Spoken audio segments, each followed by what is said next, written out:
দিনটা হলো ১৭ই এপ্রিল, আমার জন্মদিন। এই দিনে যেমন আমি জন্ম হয়েছিলাম, আর এই বছরের এই দিনটায় আমি নিজেকে অনেক লাকি ফিল করেছি। ভিডিও শুরুতেই বলি, যারা আমার হেটার্স আছো তাড়াতাড়ি আমার ভিডিও থেকে চলে যাও, না হলে কিন্তু জ্বলে পুড়ে ছাই হয়ে যাবে। আজ আমি বুঝতে পেরেছি অনেক আপন মানুষও আপন হয় না, তবে অনেক পর মানুষও যে আমার জন্য অক্লান্ত পরিশ্রম করে, আজকের দিনটা না এলে আমি বুঝতেই পারতাম না। যাই হোক, আমার বার্থডেতে তো আসতে পারেননি, ভিডিওটা এনজয় করুন। নমস্কার, আমি অঞ্জনা। সবাই কেমন আছেন? আশা করি সবাই ভালো আছেন, আর আমিও খুব ভালো আছি। দিনটা ছিল ১৭ই এপ্রিল। সেই দিনটা ছিল আমার জীবনের একটা বিশেষ দিন।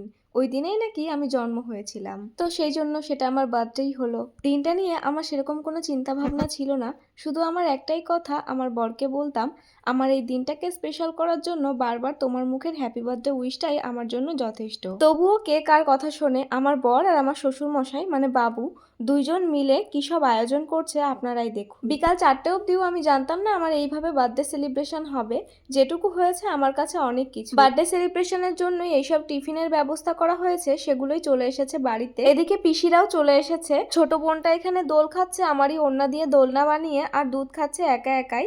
এদিকে রান্নাও বসিয়ে দিয়েছি আমি, আর আমাকে হেল্প করবে পিসি। এখানে চিকেনের জন্য সমস্ত মশলা আমি রেডি করে নিয়েছি। এদিকে পিসিকে বলতাই কামড়েছে, তাই পিসি তার মুখ দেখাবে না ক্যামেরাতে।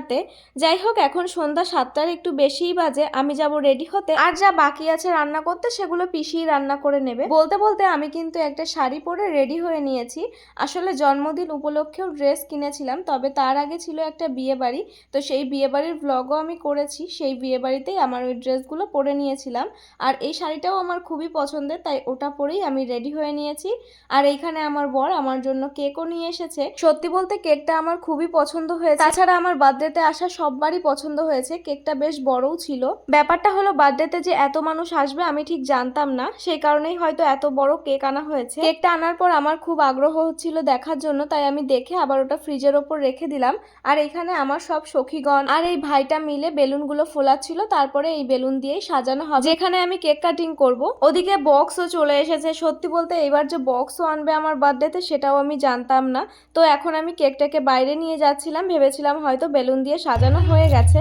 তারপর আমি বাইরে যাওয়ার পর আবার বলল যে বেলুনগুলো ফেটে যাচ্ছে, আরও বেলুন আনতে আমার বর গেছে বাজারে। যেহেতু আমার বর একা একাই এই কেক বেলুনগুলো আনতে গেছিল, তাই ও ঠিক বুঝতে পারেনি কোন বেলুনগুলো ফেটে যাবে, আসলে কোনগুলো ভালো, তো সেই জন্য ওকে আবারও যেতে হয়েছে। যাই হোক, এখন আমার বর বেলুনগুলো আনতে আনতে সবাই আবার একটু ডান্স করে নেবে, তারপর সাজিয়ে গুছিয়ে কেক কাটিং করবো। জানেন তো, আমার বার্থডে ছিল ১৭ তারিখে, আর ১৬ তারিখেই পাশের বাড়ির বিয়ে কমপ্লিট হয়েছে। আমার বার্থডেতে আসা প্রত্যেকটা মানুষই বলেছে ওই বিয়েতেও নাকি এতটা আনন্দ করেনি যতটা ঠিক আমার জন্মদিনে আনন্দ করেছে। এইটুকুই তো পাও না, তাই না?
বাইরে ওদিকে ডিজে বাজছে, আর এখানে আমার বর বেলুনগুলো এনে দেওয়ার পরে এরা ২-৩ জন মিলে জায়গাটাকে সাজাচ্ছে যেখানে আমি কেক কাটিং করব।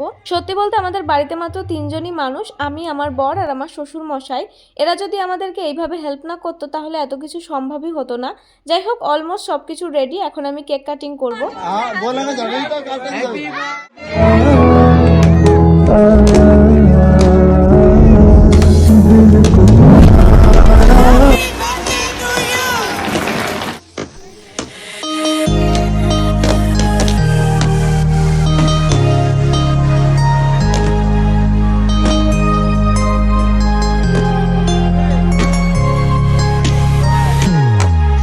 Happy birthday to you.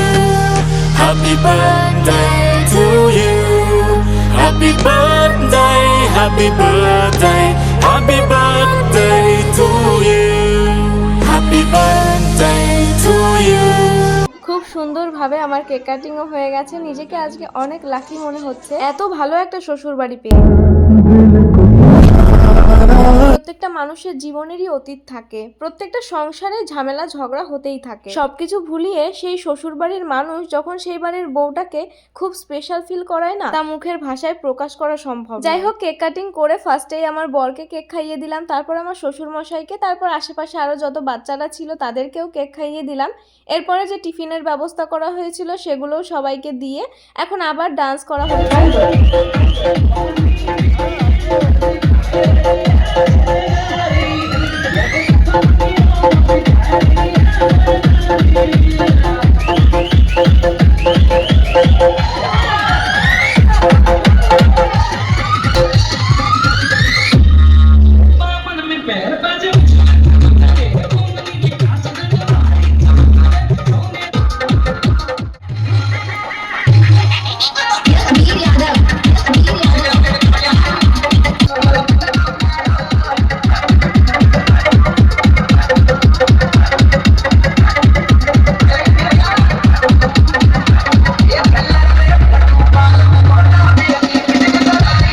জানি না এখন যারা আমার ভিডিওটা দেখছেন তারা এই নাচগুলো বুঝতে পারছেন নাকি হাসাহাসি করছেন, তবে এই মানুষগুলো না সত্যিই মনের দিক থেকে খুবই ভালো। এদের নাচ, এদের পোশাক আশাক অন্যরকম। এদিকে নাচ দেখছিলাম, তারপরে এই আঙ্কেলটা ডেকে আমাকে আমার বার্থডে গিফট দিল। আবার চলে এলাম নাচ দেখতে। এখানে আমার একটা আন্টি নাচ করছিল, সাথে একটা আঙ্কেল, আর এখানে কানাও নাচ করছে, এই পাড়ারই ছেলে।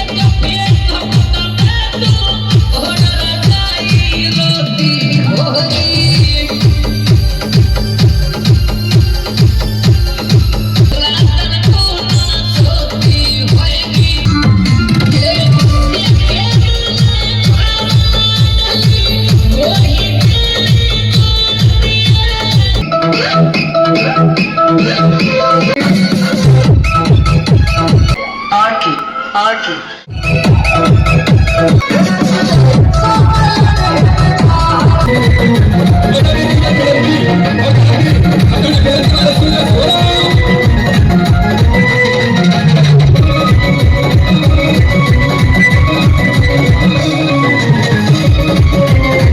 कैसे हुए तो मिलनो प्यारी रचैयो ठोर बताए और दिल रम गुजर काम बिलंदी नए नए रसिया बनाए रसीले गाय मुरारी আমার বিয়ের পরে এই 3-3.5 বছরে এখন অব্দি আমার বরকে নাচ করতে দেখিনি, এছাড়া আমার শ্বশুরমশাইকেও দেখিনি। আজকে আমার বার্থডেতে দুজনই ফাটিয়ে নেচেছে। এমনিতে আমি শ্বশুরমশাইকে কখনোই শ্বশুরমশাই বলি না, আমি সবসময় বাবু বলেই ডাকি। তবে এই ভিডিও থ্রুতে আমার শ্বশুরমশাই বলতে হয়, কারণ অনেকেই ভাবে বাবু কাকে বলে, এই জন্যই। ওই যে ব্ল্যাক কালারের ড্রেস পরা যে ছেলেটা নাচ করছে না, ওর কথা না বললেই নয়।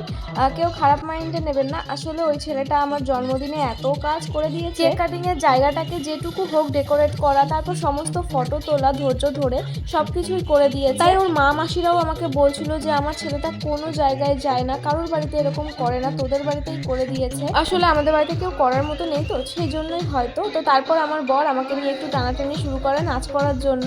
তারপর ওর সাথে একটু কোমর দুলিয়ে আসার পর বাচ্চাদের মাতাল ডান্স শুরু হয়ে যায়। আপনারা একটু শুধু দেখুন আর হাসুন। এরপরে শুরু করে একটা বাবা আর ছেলে আরেক কৌতুক।